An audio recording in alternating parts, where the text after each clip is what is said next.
Vilniaus meras Valdas Benkunskas sako, kad Vilniaus pabėgimo planas nėra ruošiamas Vilniaus gynybos planas. Ar kalbėdamas apie pabėgimą, jis turi omeny evakuaciją, kad negalvojama apie miesto evakuaciją?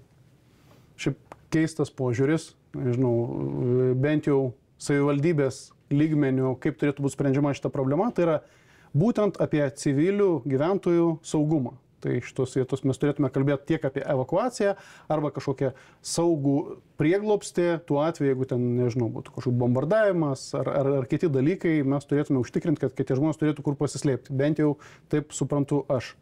Na, apie evakuacijos scenarius meras kalba, bet sako, kad štai išvažiavimas galės būti tik ten ir ten susidaro kamščiai, jeigu bus evakuacija, tikrai viskas triks, reikia platinti gatves, taigi dabar atradimas toks padarytas, tam reikės milijonų. Ar yra iš kur tų milijonų paimti, kodėl tik dabar pradėta kalbėti apie tą platinimą ir nacionalinio stadiono milijonų, kaip suprantu, nebus paimta? Jūsų labai geras klausimas ir tai, kad iš vis pradedam kalbėti apie tai, kad toks planas turi vykti, tai tikrai turbūt visi sutarsim. Keista, kodėl jo nebuvo anksčiau. Ir tai, kad jūs dabar matot, kad atsitiktinai sutapimas, kad Valdo Benkunsko kalbėjimas apie tą gynybos planą sutapo, kad tą pačią dieną apie tai kalba ir Ingrida Šimonytė, tai aš vertinu, tai yra kaip rinkiminės kampanijos pradžia.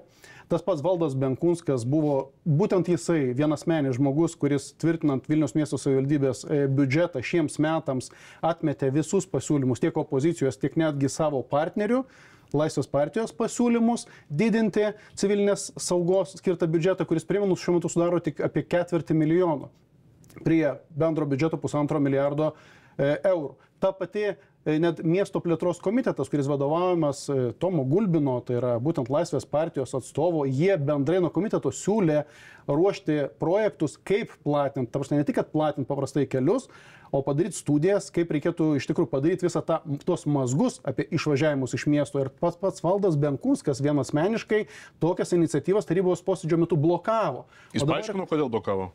Buvo paaiškinimas, kad nėra tam pinigų ir nėra reikalo. O dabar jis atsistojęs kaip mesija, praneša vėlgi be tarybos, be kažkokios diskusijos viduj. Tada aš Valdas Benkunskas matau gatvę, kurią reikia platinti. Taip, tai... Ir jis kalba apie planą. Beje, jis kelis kartus pakartojo, planas yra ruošiamas ten gynybos, kontrmobilumo priemonių ir kitų dalykų, ir matyti ir gatvių platinimo rudeniui. Bet karas Ukrainoje prasidėjo užpernai, taryba buvo išrinkta pernai. Karas Ukrainoje prasidėjo 2014, bet taip aktyviai.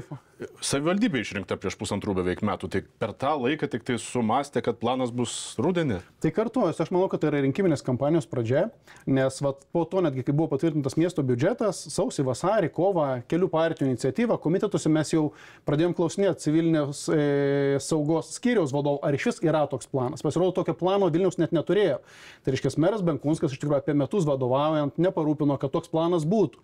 Ir jis staiga dabar atsirado likus 3 mėnesiams iki rinkimų, kur jo partijai Vilnius yra ypatingai svarbus. Na ir apie gynybą kalbama, bent jau meras taip kalba. Aš nežinau, gal ir visa taryba iš tikrųjų panašiai masto. Todėl ir noriu išsiaiškinti, nes opozicijos nebuvo pozicijos labai girdėti. Pavyzdžiui, gynyba miesto meras kalba, kad kontrmobilumo priemonės, dronai, tokie dalykai, čia šeškiniai dronai, dar kažkas. Bet ekspertai sako, kad Vilnius gali būti tiesiog apšaudomos iš Baltarusijos. Ir tos kontrmobilumo priemonės jos nieko nepadės. Gali čia jokie tankai nevažiuoti. Kas tada, kaip bus ginamasi nuo oro? Žinot, iš tikrųjų sunku kalbėti, nes dabar aš realiai vadovaujuos iš esmės tuo pačiu pranešimu, kur matėm ir visi, kas žiūrėjo Valdo Benkunsko kalbą. Diskusijos, primenu, nebuvo, nebent yra administracijų, bet tarybos nariai, kurių yra 51 ir realiai jie yra irgi išrinkti, šito diskusijoje nedalyvavo, nebuvo. Tai sunku komentuoti. Mano įsitikinimu, tas pats netgi kontrmobilumo priemonės, tai yra turėtų būti respublikiniu mastu daromi pirkimai, ką ir padarė iš tikrųjų Krašto apsaugos ministerija užsipirkus už 4 milijonus, kodėl Vilniui reikia dar papildomą už milijoną pirkti ir iš kur tą milijoną gauti, o dabar jeigu tai yra nenumatyta biudžete, tai yra, čia yra klausimai man jau dabar kaip ir kontrolės komiteto nariui. Bet apskritai vizija yra, kada galų gale Vilniaus žmonės turės galimybę ne 50% į slėptuves, o 100%, taip kaip meras nori. Kokie yra laiko, kokie terminai? Vėlgi, čia yra saviapgaulė ir būtų gerai, kad žmonės, kurie mus žiūri, dabar nepasiduotų tai.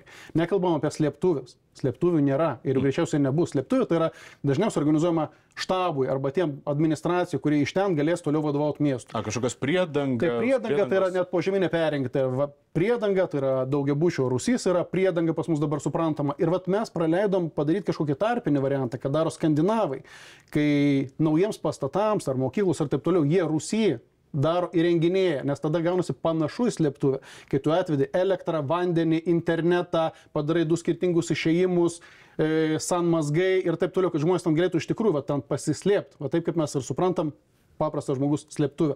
Tokie dalykai nepadaryti. 6 mokyklos, kurios suprojektuotos Vilniuje statytos, jos suprojektuotos be tokių slėptuvių ar priedangų, ar kaip mes ir be pavadintume, netgi va dabar. Ir tą mes galėjom padaryti. Mums nereikėjo aplinkos apsaugos ministro įsakymo ar ten STR-ų, kaip tą padaryti. Čia kartais iš bendro išprusimo galėjai tą padaryti. Kągi, aišku, kaip sako meras, kodėl tada Vilniaus pabėgimas neplanuojamas, planuojama gynyba. Ačiū už pokalbį. Ačiū Jums.